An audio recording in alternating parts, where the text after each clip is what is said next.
too. So this is Cullen of the Cauldron Podcast. Am I saying that right?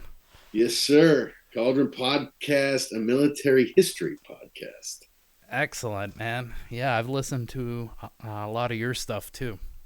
Well, thank you. I had mentioned it earlier, but I found out about the Dutch Masters podcast on Monday. I think I listened to the entire catalog. All five episodes in about in one workday.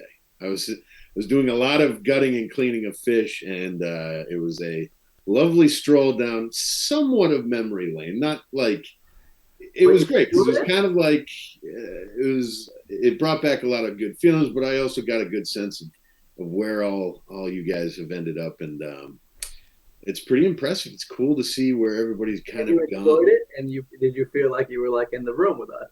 Yeah. My favorite part was that it was like, somebody should have passed me a blunt at some point. I feel like I was right back in somebody's basement or hanging out behind somebody's truck. I was waiting for Bosch to show up with a Coors Light. Oh, Bosch. Yeah. We just saw him at Den's wedding. Oh, yeah. How was the wedding? Yeah, it was a good wedding. Den's very happy. His wife now, Mackenzie's a sweetheart. Steve delivered a good speech. Good. And Mario did too. I really thought. Did he? Mario's speech was good. Yeah. He's a very laconic guy, man of very few words. So any speech is good speech from him. I would assume. Mm-hmm. Yeah. Yes. And we were saying before you came on, Cole, that it was good that our significant others got time to hang out with one another and basically see this crew together. And since then, my wife was like, "You better get up there soon. It's only almost 8:00 for the DutchCast." And before that, she was like, "What the fuck are you doing up there?" But now, but now we got some cred, Cole. And now we got you on, so we got some more cred. She got to see you guys in your natural habitat, and it is kind of funny. You talk about your friends or the people you grew up with, and because they're kind of a stranger to that world. Once they actually get exposed to it, I'm still very close with Chuck, and I would talk about him for years before my wife actually got to meet him, and now she totally gets it. That it's just a thing about the guys you went through puberty with, that weird time where just everything is so fucking wonky in your brain. We were living, man. We were running around town. Nobody ever dies. Nothing could go wrong, and the world is your fucking oyster. Invincible. It is a strange bond, I suppose. Yeah. The night before field day, I remember, was always a rager of a night. I unfortunately don't remember many of them. Oh, well. I'm sure it was fun. I'll tell you what I remember. I remember being on St. John's football field with a couple cans of spray paint. Purple spray paint. Purple glass. Yeah. Big cock and balls right on the athletic tower there. Because of course. What possible other thing could you do? Meanwhile, one of your best buddies is all the more reason, Pete. And not only did we trash your high school, but we also trashed our high school. Me and Lucas and Davey George went up there with a 30 rack and just started chucking rocks in the road up at Shrewsbury High School from the banks on the side of the road. Just started hurling boulders off into the road. And we ended up staying there just to make sure no one could get by. We got to wait till a car comes it wasn't so we can, see what it does. Test it out. Oh God. Yeah. Chaotic. That I think is the best word for adolescent young men. Yeah. Especially back then. I don't know about unfiltered, just unfiltered, unbiased, just straight living. It was, that's the time. Yeah, it was interesting. I have a question for you, Cullen. Fire away. In your opinion, which war movie is accurate? Accurate. I would say my favorite is still Braveheart. Probably always will be. Nice. Good call. Because it's just, and this is another thing that I really, the guys that work for me, the myriad of young men that have come, or, young people that have worked for me over the last 15 years, I've slowly started to see this dwindle, but I always talk about how my generation specifically and the people that came before us could have whole conversations in just movie quotes. Like we could just quote Dumb and Dumber and Braveheart and The Rock and could totally understand what we are talking about. That doesn't exist anymore because they don't watch movies. They watch YouTube 5-minute clips about movies, or they watch TikToks that are 30 seconds and just has some girl jiggling her tits for like 5 seconds and then says like, does a dance for no reason. I thought they would have seen more. But so they just don't watch anything. They don't do anything. They're a strange breed. But true. So did they get any of the memes, or is that only circulating with us? I have no idea. Because you see kids like I have this younger woman that works with me now, and she had a Pink Floyd shirt on. I'm like, oh fucking yeah, was that a concert at Fenway like not too long ago? Like, you like Pink Floyd? She was like, what? No. Like, that your shirt is Dark Side of the Name Moon. 3 songs for me now. Yeah, but it's just a cool logo. It's a cool logo that they got at Target. It's not like they don't actually get it. It's trendy. It's trendy. We're at the point now where I'm quoting like Sopranos or Seinfeld at work, and the reference goes totally flat. Like nobody has any idea what I'm talking about. And then I realize, oh, this kid is 22, 23 years old. He wasn't even fucking alive when Seinfeld was on TV. Yeah. So it's more on me. But the most accurate war movie I've ever seen, there's 2 of them. It's Stalingrad, which is like a 1980s German, or late 80s, early 90s German movie about the Battle of Stalingrad. It is fucking gruesome. And it's long, and you feel every minute of it. Foreign film? German film, you said? Yeah, I think it was the same guy who did Das Boot, I want to say. Like 92 maybe. But it's rough. It's long and it's pretty brutal. Although, okay, so there's that. And then there's one called Don't Look Now, I think. And it is a Russian movie about the German invasion of Russia. And it's through the eyes, or the point of view is through this young boy who just goes on this, like, it is the Odyssey, Ulysses' journey told through the invasion. Yeah, Homer's tale of Odysseus as he's traveling through trying to find safety during the German invasion of Western Russia. And that is the most single brutal movie. I don't think it's legal in the US, or it's very hard to find. It's really, really tough, like hard to watch. They actually cut it in with real footage, archival footage that is just like, I always wonder about the cameraman. Like, why were you filming? Yeah, the rape and hanging of like 5 Russian villagers. Why were you documenting? But anyhow, there's that. And then I don't know if you saw 1917, but I did. No, I didn't see that. No. I've seen it like 3 times, and then, John, I highly suggest it. As far as World War I goes, it was so. First off, it's just one day. Yeah. Yeah, it's just really cool that it's filmed as it's a single shot. It's actually like 4 or 5 shots, but it's knit together to be one continuous take, told over the span of like 12 hours or 15 hours. And it's good, man. It's really good. But that's the one where history nerds and military history buffs particularly are annoying as fuck to watch movies with, because you watch a movie and then they're the assholes who are like, Well, that gun didn't come out for 15 years until, before this battle happened. And those boots weren't regulated issue like American Civil War. And, that flag is wrong. And that annoying shit.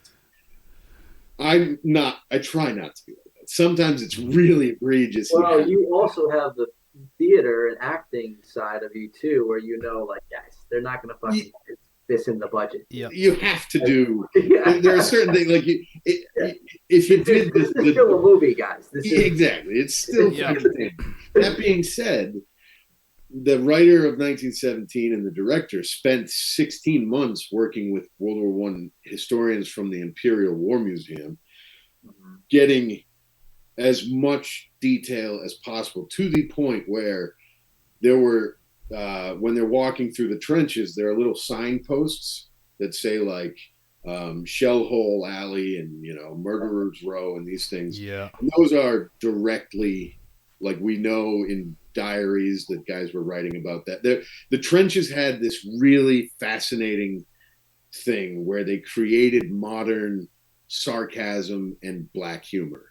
And so, famously in the Battle of, I think it was the Somme or Passchendaele, there was a Canadian soldier who had died probably months, maybe years before, and been so buried by earth that his whole body was covered in dirt, but his arm and his hand was sticking out into the trench. And as you walk by, you're supposed to shake his hand or high five him or, give him a thumbs up or a fist bump. And this is a slowly decaying hand that thousands of men wrote in their diaries that they walked by and they slapped Charlie's hand on the way out to the trenches. So there's this weird, that kind of humor can only grow in a place like that. Yeah. And they give reference to it in 1917. They give reference to the bloated horses, the corpses. I think 1.7 million horses die in the war. And there's no. Wait. What? 1.75 million died. Yeah. I mean, I think in World War might be more in World War I. Yeah. Well, I mean, it's a huge misnomer that World War II was this. All these stats that Cullen knows. I'm also just flying them off the cuff. They could all be wrong. It could have been 75. Some of them were. I don't know. Well, they're interesting stats to even the layman like me. Like, I can't believe that. That's a lot of horses. Well, I mean, if you think about it, like everything that's moving at that point is being horse drawn. The mechanization part comes in at the very end, and mostly with American vehicles, like the trucks. The tanks, they start to develop in 1916, but we're talking in the 10s, 20s, 30s, not in the thousands of tanks. The largest assemblage of tanks in World War One, I think, was 400. But yeah, I mean, you have references in 1917 to the bloated horse corpses that a guy at one point he accidentally falls and he sticks his hand into this mush and it's this horse stomach. You have to imagine this battlefield is covered with these horses that are just decaying because you're not moving. You don't have a group of guys going to clean it up. They're just sitting there. It's one of the things I always try and place myself in, like the thing that I can't comprehend, and I've never really gotten a good sense of. What did the fucking trenches smell like?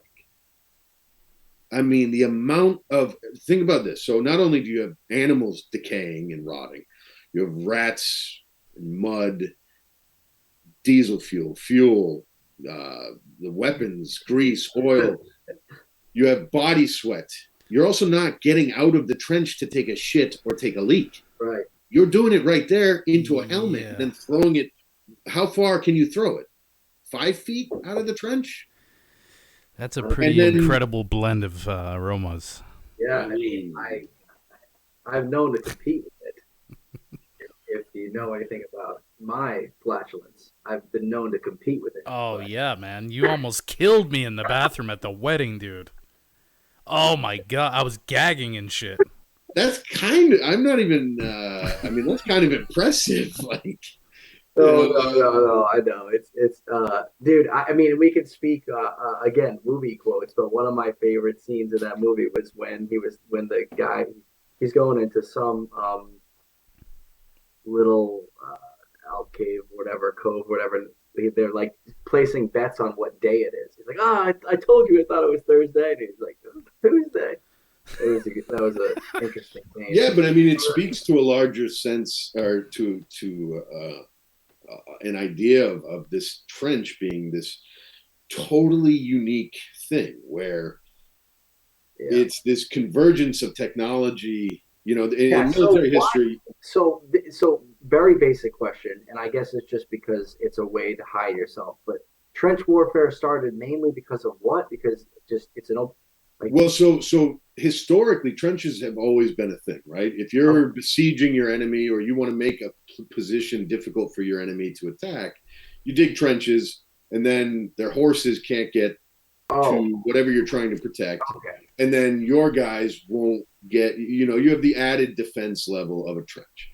Okay. But it's never been used. What we saw in World War I and why it's so unique is that it was used offensively. Because forever, for the entire history of mankind, war always moved at the pace of the fastest horse. Nobody's outrunning a horse, and so you can't really beat that pace. So there was this moment in World War I where you gotta dumb it down for me. Like, again, what do you mean by that when you say the fastest horse? Like, okay, so I'm running away from the enemy because I'm alone and I'm fucked, and so the length of how much I can go, like, yeah. Yeah, so I guess the way to best describe it is like there was always a balance between offensive and defensive weapons.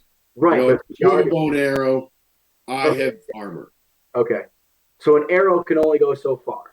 Arrow can only go so far, and then after a while, my armor will protect me from almost anything. Mm-hmm. But the development of firearms and the speed with which that technology developed, it made it so that we couldn't outrun the bullets. You couldn't outrun the artillery. And then you also had this incredible amount of killing power on your side. So if you stopped and turned around and your enemy's running at you, well, I've got a fucking machine gun. Like, I can mow down 200 guys in 60 seconds. Mm-hmm. And so now that guy has to think twice about chasing. Whereas in the past, if I'm, one of the interesting stats about military history is like 95% of casualties in battles before 1800 happened when one side turned and ran away. Most of, like, in the Middle Ages, medieval battles, when you see the two, lines clash, what happens then is just the guys up front are just pushing each other until somebody gets tired, and then they run away, and then they're all dead. Your armor's all to your front. Your ability to defend yourself is to your front. As soon as you turn and expose your weak spot, that's when the casualties happen. In World War I, you have that moment, and then both sides kind of peel off, and then they come back, and then they realize, well, we can do the same amount of damage to each other. The equal amount of damage is the problem. Nobody had a technological superiority enough to force the issue. And that's where you start to see the innovations of, like, gas and bio warfare, tanks, aircraft, submarines. Those are all innovations that are just trying to poke a hole in that stalemate and try and enforce the issue one way or the other. Yeah. If it had been, honestly, the best thing, and it sounds counterintuitive, but the best thing that could have happened in that summer of 1914, that late August, early September, is if the Germans had won a quick victory over the French and knocked them out of the war immediately. That sounds crazy. It sounds like a terrible thing. But what happens then is you have a clear dominant power on the European continent, somebody that the United States, the British, the Russian Empire can now deal with and kind of, create a alliance system and work with diplomatically. But what ends up happening is you have a lot of small powers who all think that they are big powers. And then I really believe that World War One never ends. World War Two is just a continuation. Right. Ferdinand Foch said that it was a 30-year war with a 20-year armistice in the middle. Like, there is no end to it. It's just you're waiting for the next big shoe to drop. And if the Germans win in 1914, you don't have the Bolshevik Revolution. You don't have, probably not, you probably eventually get it, but not in the way that you got it, not with Lenin running it and Trotsky and Stalin. And then you don't have a Cold War. You don't have the Soviet system set up the way it was. I mean, the implications are, they're hard to kind of wrap your head around, but you don't want to be the guy that's like, oh, the Germans should have won the war. You've studied this shit so well and know it so well.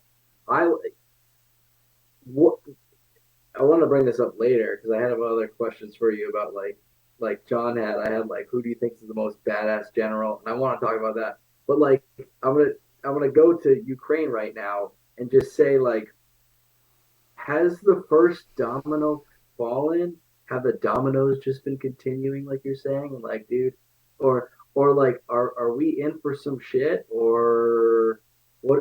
I really want to zoom. Like, you can get in like just newscasts, like alerts all day, and be like, there's breaking news on this or breaking news on that. I'm trying to quiet all that out and zoom out like freaking 5,000 years and be like, we've been doing this shit forever. Where, from your perspective, Cole, like, where are we? Is this a big deal? Is this not a big deal? Is this, I don't know. Yeah, I think. Are you like, oh, this happened again? I know what they're doing. They're fucking around over there. They're fucking around. Or are you like, that one is? Well, I think it can be a lot similar to fucking 1914.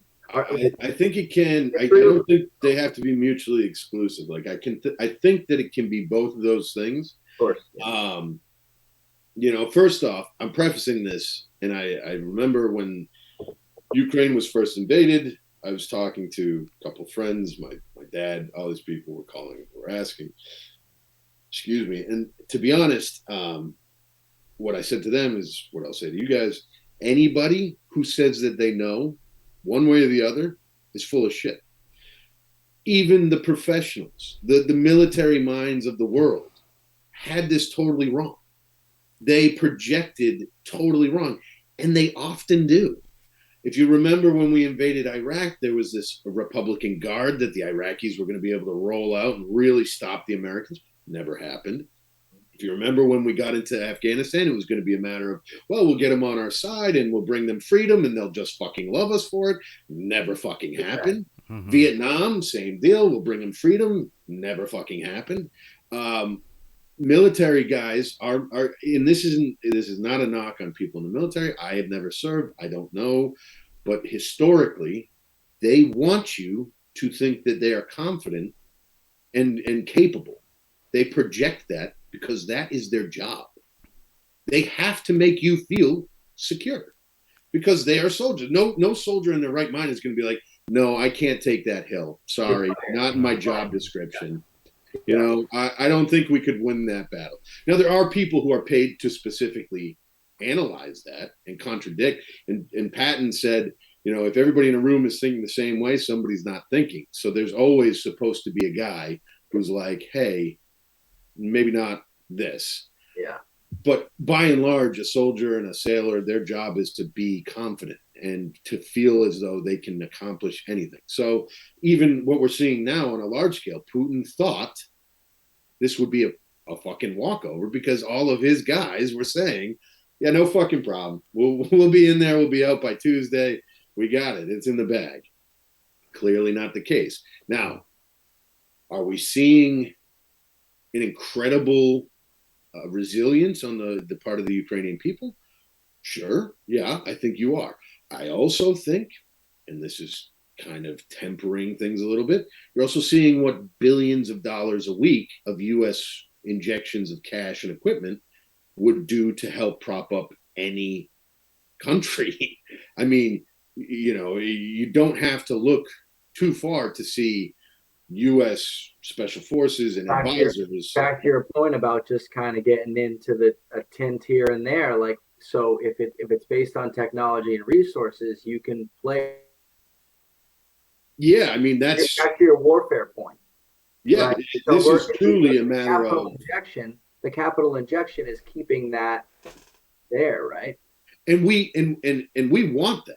We don't want the Ukrainians to win. You know, I know it sounds like antithetical to what we're hearing in the news, but if the Ukrainians win and they start taking Russian territory, the Russians have no choice. Yeah. At that point, Putin has no choice but to go to weapons that we don't want him using. Mm-hmm. So we're giving them just enough. We give cash to hold that line, like you. Exactly. We give them clearly that have never heard from someone else that is clearly freaking. You've helped me tremendously on like warfare in general already, but like that makes sense. And then hopefully diplomacy. If we hold. Yeah, I mean, if we hold, then maybe they'll be like, all right, then. But it's a weird moment here because you have Zelensky, who, you know, again, one of the things that I think, and keep your eyes peeled on this. This could just be. Oh, you're totally wrong, Cole. Keep your eyes peeled, but in a couple of years, it would not shock me if there was a New York Times article that talks about the hundreds of millions, if not billions of dollars that disappeared between the U.S. sending it and then the schools and hospitals that were supposed to get it in Ukraine just never got it. You know, if $50 million is allocated for that school to be rebuilt, Ukraine before this was considered one of the more corrupt countries in Europe, if not the world. The presidency before Zelensky was deeply scrutinized. There were people who claimed that Ukraine was so corrupt, it was trying to play both sides of the game with Russia and the United States. Sure. It wasn't it? I mean, 100%. And so if we're funneling money into this country, it's not just because they have a righteous cause, and they do, it doesn't mean that they all of a sudden became righteous people. And the people in charge are still pretty much the same. So, again, I'm not casting aspersions. I'm not making any claims that are out of left field. I just think it'll be interesting to see as we keep cutting checks and just cutting checks. Again, when we left Afghanistan, there were pallets of money, literal pallets of US dollars sitting in warehouses that just never got accounted for when we left. Like there wasn't a guy whose job was to walk around with a fucking clipboard and be like, 1, 2, 3. We got the 3 pallets of cash. Now we're good to go. Like that wasn't a job. I still can't fathom that. But yeah. The Ukraine situation is, I don't think it's a flashpoint to the degree that we were being told it was 6 months ago.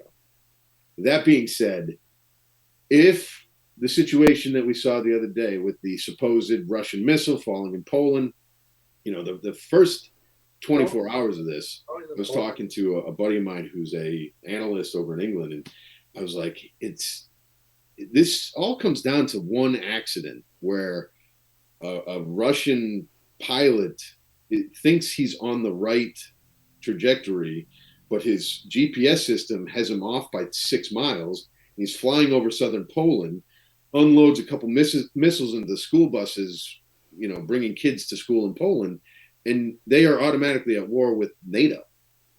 And that's the United States. We're obligated by treaty to then take part with boots on the ground and physical support.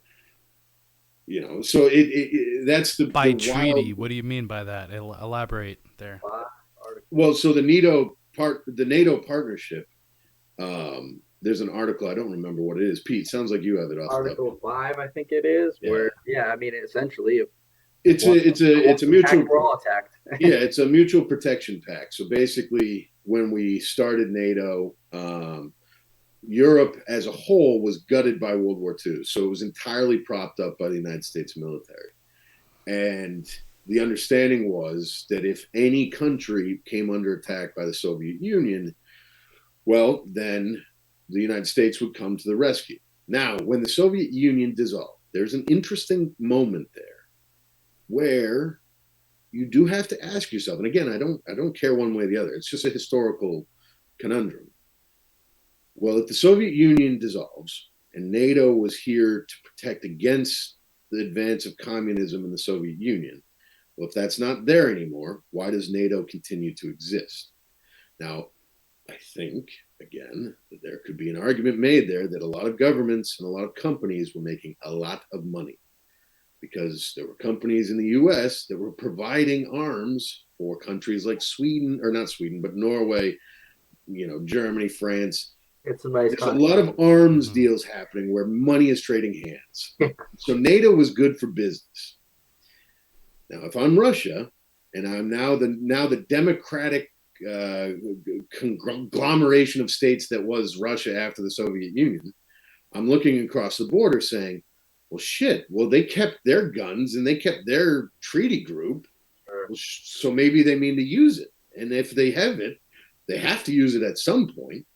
So, well, maybe we should start getting aggressive and rearming, and maybe we should look at like Belarus, Poland, and Ukraine. Okay, well, now we have a situation where they've done that for 30 years, and unlike the United States and Europe, when a country like Russia or China builds militarily, they have to fucking use it. They don't have the reserves of cash to that's how we beat the Soviet Union. We were like, well, we'll just build more shit than they can possibly keep up with. And either they have to use it or they have to dismantle it. Yeah.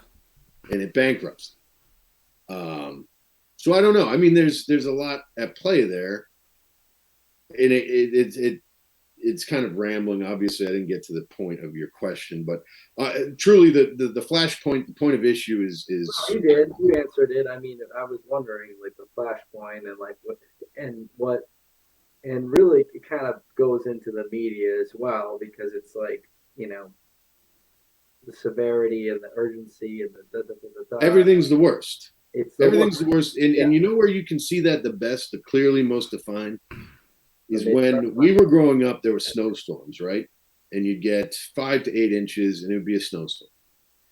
And now you get 3 to 4 inches of snow and it's newsflash, Home Depot cleared out of snow blowers. Sure. Newsflash, power might be down to this community. Especially down south. Sure. People sleeping in CVS's and chaos in the streets, and the world is coming to an end. And the media. Why is that? Because Home Depot sells a shit ton more shovels. Yeah. I mean, there's partnerships going on. And then they run a commercial for Lowe's immediately following the newscast of Storm of the Century. like, I mean, somebody is. It's pretty fucking. It's not subtle. Like they're kind of telegraphing it. Mm-hmm. But again, you start to sound. I start to sound like a conspiracy nut when I say shit. Well, it's not. I don't think you sound like. I think you sound like a military-minded person. That I think if as long as there's as many wars as there are, that our leadership should be more militaristic. Now, not the military economic complex. That's not what I'm talking about. What I'm talking about is like someone that's like, oh, the economy is doing great right now. That's great. I'm making sure that we're safe and wars are. I just think that the mentality. I just like a candidate. I like a person. I like yourself. I mean, I don't know if you're gonna run or anything, Call, but I'd vote for you. But I just think a military mind is still important, and it's because it's a little unbiased. It's like, dude, have you ever fucking killed 25? It's I don't know. Well, it's like the Trump thing is all economic, and it, like I get it, but like ever been to war? I'll tell you who's not thinking of it like all economic, is the fucking Chinese. They don't think like that. That's not, and this is where we started to, about 50 years ago, there was this transition in history, in this understanding. And you saw in the 90s with the death of history, this idea that Soviet Union's over. There's one superpower, and so all history is ended, and everything will just keep going great from here on out. The thing that we learned in the last 3 years is that we were living in a bubble. Anybody with a historical mind knows plague, famine, and war are the constant. And the fact that the last 70 years, we basically didn't have any of that on a large scale in the first world, that was the historical outlier. That is not the norm. Normally, it's every 15 to 25 years there's a major war between this is what I mean by zoom out more, you know. Yeah, I mean, and like COVID, like, you know, like, we freak out about COVID, but 100 years is an amazing amount of time for our world population to not have a major, like, cut you in half epidemic. You wonder why we reached 8 billion people on this planet the other day. Well, yeah, it's definitely because birth rates are higher, food production's higher, wars are down, but it's also because people aren't fucking dying from smallpox, measles, and polio every goddamn day as much as they used to. Obviously, in Africa and South America and parts of Asia, that's still a thing. But even there, it's not nearly as much as it was. So we've lived in this kind of Goldilocks zone for the last 75 years of shit's pretty good. Like, as bad as everybody thinks it is, try living in 1538 when you have the 100 Years' War and the Black Death and, like, going out to get water to boil in your fucking hovel. You might get eaten by wolves on the way over. Like, that's a fucking normal life for most people back then. Completely different. This is not that. We have it fairly good, and we have to remember that, because when we start to forget it, you know, when the older generation dies, the young men forget, and technology always continues. That's a Cathal Nolan quote, and it's great because it reminds us that, like, we lose our memory, which is kind of a good thing for humans. We have to be able to lose some of them. You know, it's kind of like war is very similar to giving birth, where women have a genetic predisposition to be able to block out the memory of the physical pain of birth so that they'll want to do it afterwards, you know, so that they'll continue doing it. If they remembered how painful it was for the rest of their lives, they'll never have another fucking kid. Mankind is like that with war and with combat and violence in general. We tend to forget how bad it is so that we can do it again. Empty the bladder, then refill it. That's great. It's the cycle of man. Yeah. Well, one thing I did definitely want to touch on is your acting experience, and from what I hear, directing. Yeah, a little bit of directing, some acting. It's funny. I never made a dime acting when I was in New York City, and I moved to Maine and made, you know, a somewhat decent side gig out of it, which just goes to show you you never know, especially with that kind of art, or, you know, any kind of art, as you know, John, as Pete, you know from your mom and just your own stuff. You never know what's going to hit or when or where. And that's why you always got to keep doing it, because once you give up, you have no chance. Yeah, it's a constant process, and you gotta get out in it and experience things. And, you know, you also have to live life, I think. You know, to make great art, you have to live life. I think it was old Henry David Thoreau there that said, you know, how vain it is to sit down and write when you haven't stood up to live, you know? I mean, 100%. That is a great, you know, encapsulation of you know, it's funny. He had a way of being able to do that, didn't that guy? Sure did. I know what every one of you need to hear right now. and should remember forever. And all I had to do was live in the forest by myself for a few fucking years. There you go. Legend. Have you guys ever been to Walden Pond? We used to go there all the time when I was a kid growing up. I remember we would go to the Louisa May Alcott house. My little brother was, you know, a little bit dim, and it clearly said everywhere, "Do not touch anything," and he would just constantly, like, grope every historical artifact in that house. To the point where I think we got kicked out. He like accidentally ripped up the diary of You know, we're walking around. Where's Jack? And he's taking a nap in Louisa May Alcott's bed. Well, I actually don't think I've ever been there, but I think I saw a post from your sister Maddie. Matilda, how is she? She good? She's great. Her and her husband, they have a kid. They live in Plymouth, Mass. Nice. Aubrey's doing well. Everybody's doing well. How about you? Everyone's doing great. Yeah, how's your brother doing? Julie's in Shrewsbury. John's doing good. He's got a place in East Boston, and then he's at the Cape a lot. So he's doing good. But she posted that you directed a show, Cuckoo's Nest? Yeah. A while back. A while back. All right. Yeah, it was fun. It was a good show. I don't know if the directing was good, but the actors were great, and it was a lot of fun. I really remember that story. I mean, I don't. And then there was a show that came out, and my brother was really into it. He was like, "Dude, Ratchet, Nurse Ratchet. You know Nurse Ratchet."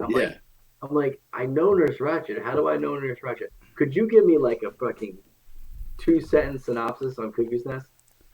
Yeah, it's a asylum. Was she fucking with them, or what happened? Like, I forget the story. It's just a microcosm of power and one man's fight to fight against the system.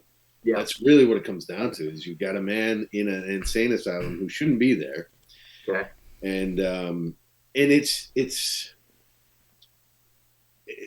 the tragedy of it is that his fight is he's so anti the system that he's willing to give up his sanity. Sure. By the end of it, he's lobotomized, and he kind of does it knowing that that's what's going to be the outcome. But it's that idea of like, my wife has a great John Wayne quote, and I'm going to fucking butcher it, but I think it's courage is fighting even when you know you're whipped. And it's this idea of, the only time that you can be brave is when you're scared. And the only fight against the system that matters is when you know you're going to lose. That's the one that people remember. That's the one where people will come back to it and say, wow, that guy or that person, they really felt it. It mattered enough that they went up against the David and Goliath thing. This is one of life's paradoxes, man. Like, it's just like the greatest leaders were the most broken. The greatest leaders were assassinated. Yeah, I mean, it's just like you guys were fucking so good that we just destroyed you. And I think that's why I particularly love Churchill. Churchill. He's my kind of like historical totem. I always come back, and if I'm facing something or thinking about something, I think like, what would Churchill check this out, Cullen? Oh yes, that's Ken Speaking Keaton. of there you go. Yeah. Over the Cuckoo's Nest. Exactly. This is what I'm reading right now. He's a fascinating guy in his own right. Like his outlook. I mean, it's just that whole era of thinkers. The post beat to they were just different. Vonnegut, like those guys are just. They're shaded by so many different colors of gray. They are just hard to. It's almost like they don't exist in this world anymore, or at least I always think of it like, who is that guy in our generation? I don't know who it is. I can't. No, I don't. I can't find anyone with those kinds of distinctions. No. I'm a Kerouac man myself, and Visions of Cody, Dharma Bums. Those are straight chronicles of people living for every moment, every scrap of substance from life that they can get, burning the candle at both ends and living for the people that never yawn and the mad ones and all-nighters, pulling all-nighters, methamphetamine, what you said earlier about how, like, collecting stories, that's living a good life is when you get to the end, how many stories have you collected? And then how many of those have you shared? Way to put it. Yeah. And, I think some of the greatest artists, most of the greatest artists that I can think of, that's all they did was just collect stories and then share them as best they could. Mm-hmm. Especially like a really good stand-up comedian that has stories. Oh. It's really hard for a stand-up comedian to be a storyteller because a lot of them are just joke tellers. And they're really good at it, and they're fast and they're quick and they keep the crowd going. But a good comic can tell a good story, keep the audience compelled, and deliver at the very end like a hilarious punchline. Those are my favorites. Yeah, I mean, I think that's why Richard Pryor, fucking Carlin, the greats. Your Gervais, your Chappelle. Yep. Guys are able to convey a simple truth. Seinfeld was saying how he was getting bombarded by people and he was losing the touch of humanity because he was too famous. Him and Larry. Chappelle? Talking about that. What? Chappelle, you mean? No, that's what Jerry Seinfeld would say. Him and Larry would just hang out at coffee shops and stuff, they would say. But then they got so famous that the coffee shops changed and they lost touch with real stories. But no, I was just saying, like, this. You're right. Chappelle is a good storyteller too. Well, I think that's why Seinfeld is so different. Is that he, to John's point, he's a joke teller.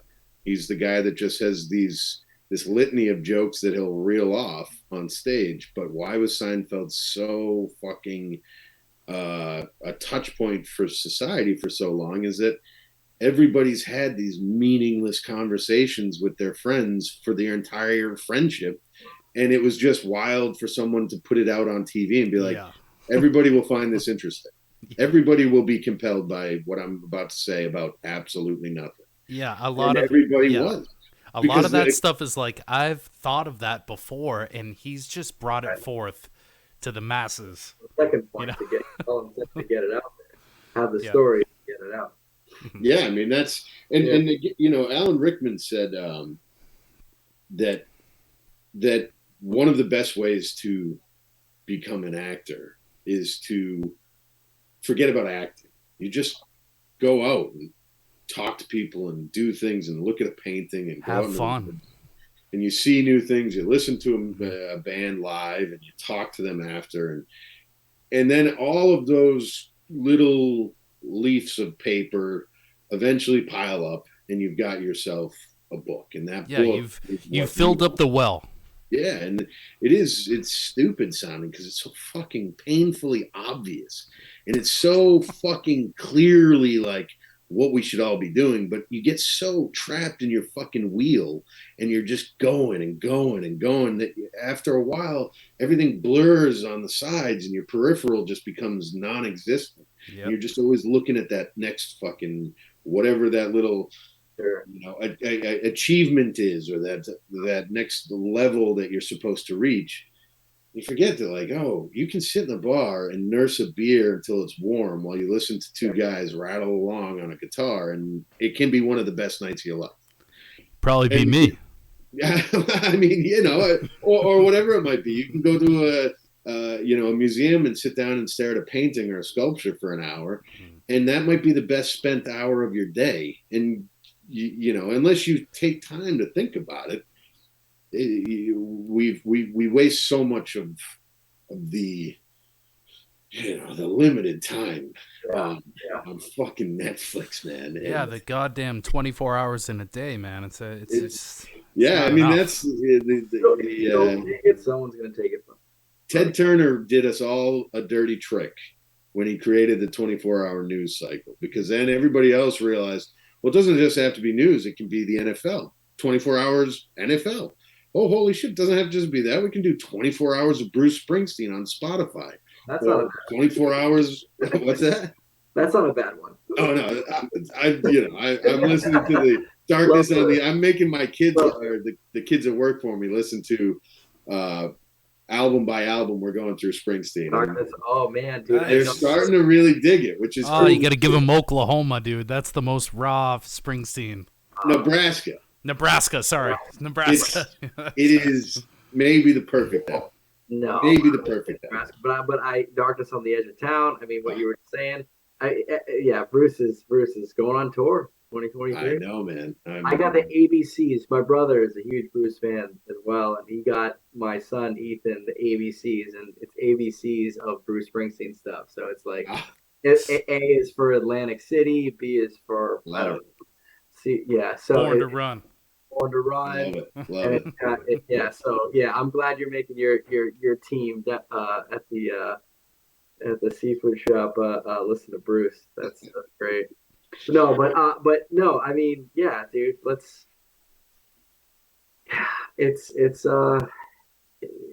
They try to grab your attention and then you fucking don't even live. And I'm glad we're doing this today because I think part of the podcast started too for me. I don't know about you, Bonner, but for me, I was just taking in so much media stuff that I'm at the point. Well, it's like Kurt Cobain or what? Like it's like are you a entertainer or are you a audience member kind of thing? It's like are you gonna fucking produce it or are you just gonna absorb it? And I'm like, let's just fucking start talking. And so I'm glad we're here. That's all. I guess that's all. Oh yeah. Yeah, me too. I'm glad we are talking about shit rather than watching a Netflix series. Cullen, let's just talk for a minute about how much beer you used to put down back in the day. Well, I don't know if you can see me, but I take up quite a bit of this camera. And I think that speaks volumes to the volume of beer that I've ingested in my time. Well, you look good from here, man. I'm just talking about like the early days. I remember you putting down some beers, dude, back in the day. 30 racks. 30 racks of beer. Too many. Yeah, oh yeah. You're always able to do that, or I mean, shit. Yeah, and walk away clean, like nothing happened. I mean, no, you can't. No, not anyone can just take down a 30 rack. He can. I saw it happen. Well, I don't know about anymore. I feel like I'd fall asleep after 10, but the body changes. Buddy, I don't know if the spirit sways me, and then the right tunes. If you start playing Oklahoma and or Nebraska, I'm sorry. Give the men some show tunes. Exactly. You start playing Oklahoma and Ranked, I'll start drinking 30 beers, no problem. I've definitely. The problem is there's a point, I think, where, well, first off, I will say this, and I'm not preaching about anything, but there's an epidemic in this country with men committing suicide. And I know that sounds out of left field, but it is true. Therapy is important, and it's really important for men to just put away their dicks for a minute and acknowledge, hey, it's okay to talk about your fucking feelings, and you can feel like shit. You're not always supposed to be. Thank you for saying this. It's just one of those things where, and I realized for a long time I was, I would put away 30 beers, but I was trying to put away something else. Yes, it's not open your feelings. It's just when therapy to me is it's just asking the question why are you doing this? Exactly. And that's all. And you're well, I don't know. Why did you have to kill 20 more? Yeah, I never thought of that before, actually. Acknowledge it and question it. And then wherever you are at the end of that questioning, at the end of that line of questioning, you can come right back to the idea of, well, I wanted to have 30 beers. But as long as that's the reason, if it's any other reason, then you got to address that. And there's a great Stephen King line where he says character is not sure if he's holding the bottle or the bottle is holding him. Oh, that's and good. It was one of those moments where I read that and I was like, fuck, am I that guy? Is there a part of me that is in that realm? And I think there was. And I think there was a lot of there was just a lot of repressed sadness and disappointment and things that I wish, anybody that says that they've got no regrets, is either, they're a bold-faced liar. Like, everybody has regrets, or else you haven't lived your life. I believe that. Or maybe you're that's wrong. Or you're a sociopath. Or maybe you're just fully content in your choices and you're okay with everything you've done. 5-year-old lady going to church. Precisely, nailed it on the head. Exactly. Maybe that's the case. I am not that person. I deeply question much of everything all the time, and I think that there was some of that for a good portion of it. But I started doing therapy about 7 years ago. I don't do it very much now because I feel like I'm in a good space, but I'd be quick to hop back on it if I thought I needed to. And so now I definitely still drink probably more than I should. Or not more than I should, but I'm not unknown to have. Not running an ultra marathon. Well, it's good to thank you for being so transparent about that. And hey, if you guys are going to have this podcast, I think it's a great opportunity to this kind of format podcast is a great opportunity for people to just be like honest. Like, why? Yeah, it really. Why is. have a conversation with friends that you've had for 25 fucking years if you're not going to tell them the truth? Yeah, exactly. And if you're lying to them, then you're definitely lying to yourself and everybody else. So, And there's a media for that. It's called Instagram. Yeah, exactly. Podcast is the media. I don't have the body to be an Instagram influencer. Again, I don't know if you've noticed, but I take up quite a bit of the camera. You always had, Cullen, you always had man strength, man. I remember growing up. I mean, Cullen, you and I, we knew each other since, I don't know, kindergarten. Yeah, I think it was kindergarten, first grade. Yeah, I was trying to think when I met you, Cullen. It must have been. I remember John. Must have been like third, maybe like second or third. Second grade or third grade, but it was a classic Bonaire situation because the teacher. Oh, my big fat dick was hanging out. Yeah, no, everybody saw it. I actually tripped over on my way into the classroom. It was hanging out of the bottom of your Jinkos, and it was a distraction for everybody in the room. No, but the teacher said your name, John Boner, and then she said my name, Cullen Burke. Colon. A classic Boner Colon situation, which hilarity ensues. Oh man, Boner. Boners, good old times. Boners and colons. Yeah, my mother always told me, man, correct those teachers, Jonathan. Pete, so when you go back to hang out with your wife tonight, as you will, I'm sure, you be sure to tell her that you spent your night with colons and boners, and it was just the most manly night of your week. And Peter, I mean, you can argue Peter is in that equation as well. Peter's an old slang word for a cock. Dicks and assholes everywhere. Yeah, we're a good crew. Yep, good stuff. No, but yeah, I mean, no, I was saying, Cull, you always had that kind of like man strength. That's all. And Kyle Howe. I mean, I was a strong kid, but you guys would probably throw me down the hill. Well, Kyle Howe's a strong guy. He's a big guy. Yeah. I mean, well, yeah. We're getting old though. Like so every morning we shovel out about 1,000 pounds of ice. And I used to be able to do it by myself all the time, like every day. You got snow on the ground there now? What's that? You have snow on the ground right there right now? Snow on the ground at your house right now. Oh no! At the fish market, we shovel ice into the case. Oh, yeah. About 1,000 pounds every day. And now I usually let the young guys do it. The young lads, they need to work on those back muscles, and I'm good. I'm gonna go have a cup of coffee and smoke a butt while I watch the sun come up. Yeah. This is a young man's game. Yeah, man. So I got to ask you guys, what is your favorite war movie of all time?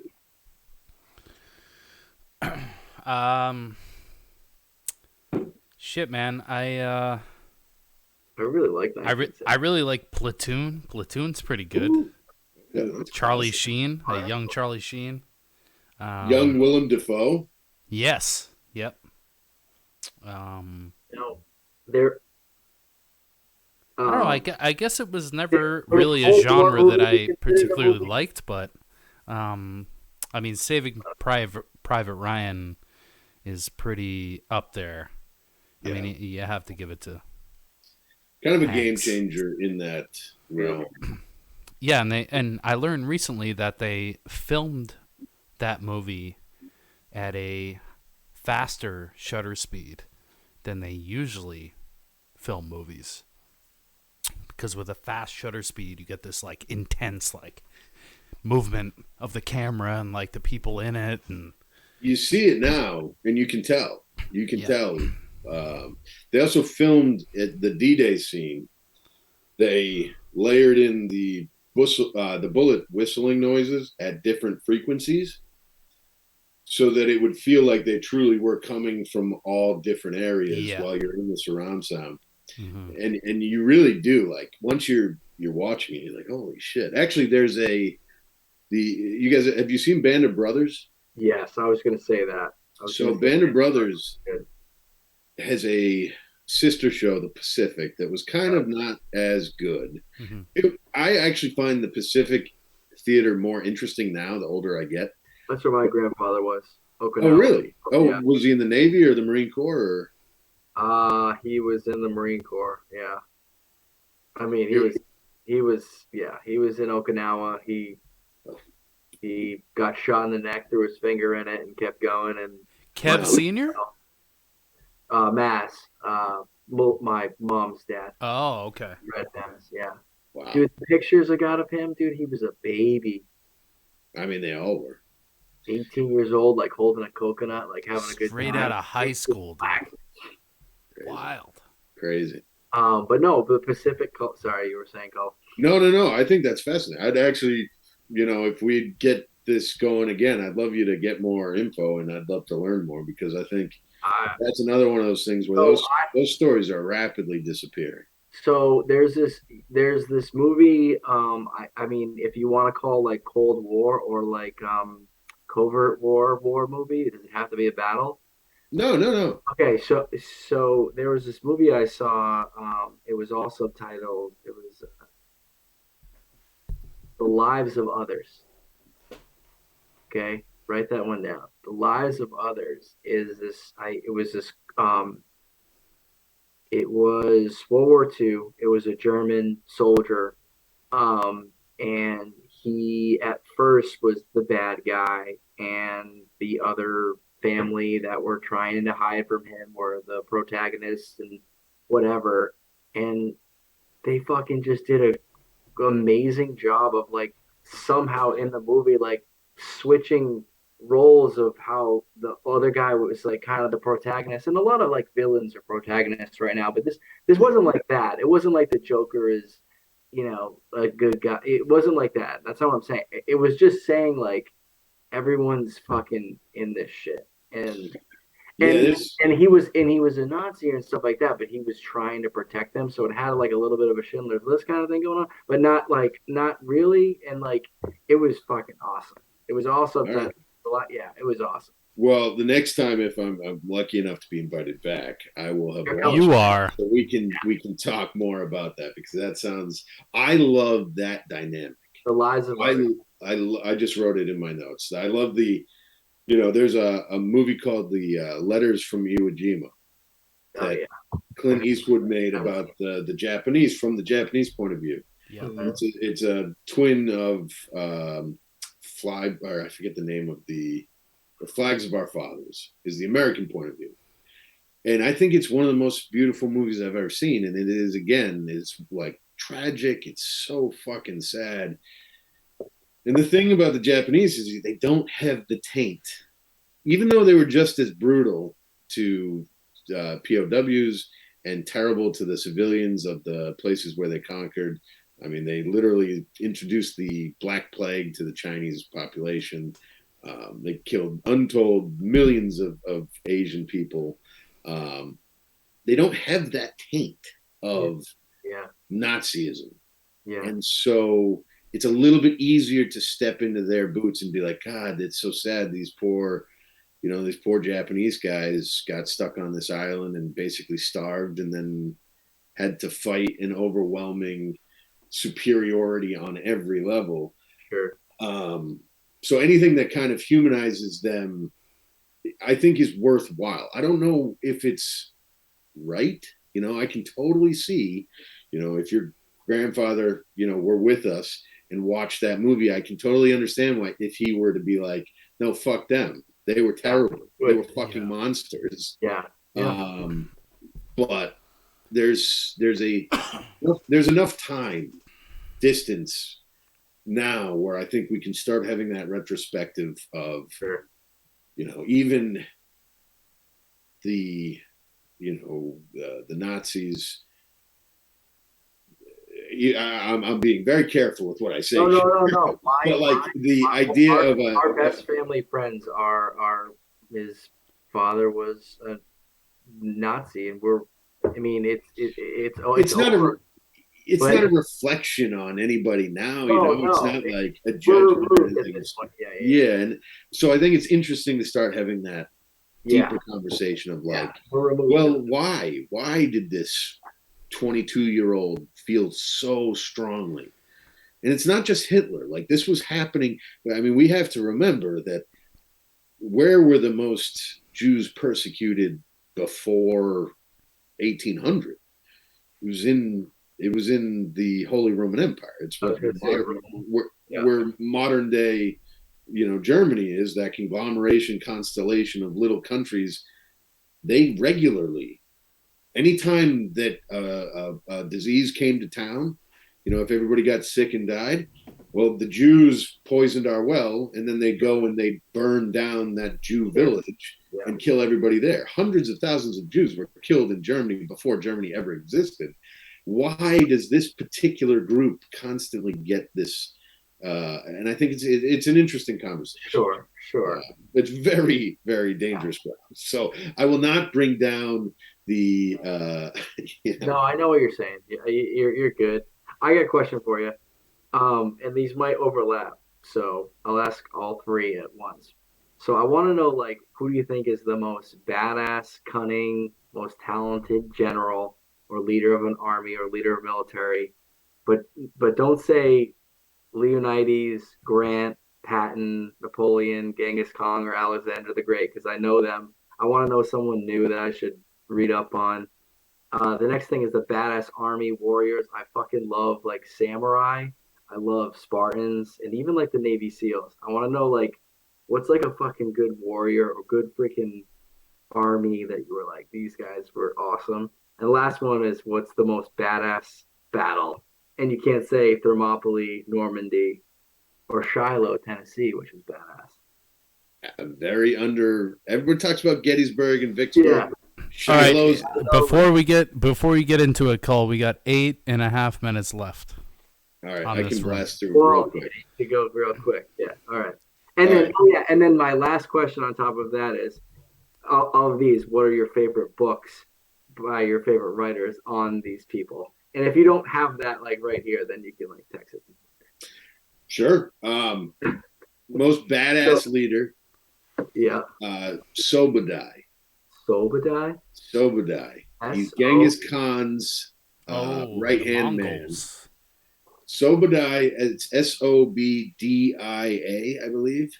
He led a 30,000-mile reconnaissance in force and basically he is the reason that we remember the Mongols in Europe, because he took this tiny little group of Mongols. Maybe at the time the Europeans said it was 100,000 men.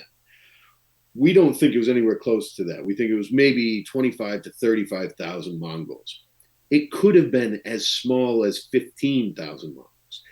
He rode them down into modern-day Iran, up through the Caucasus Mountains into modern-day Poland, and then back across the steppe to Mongolia.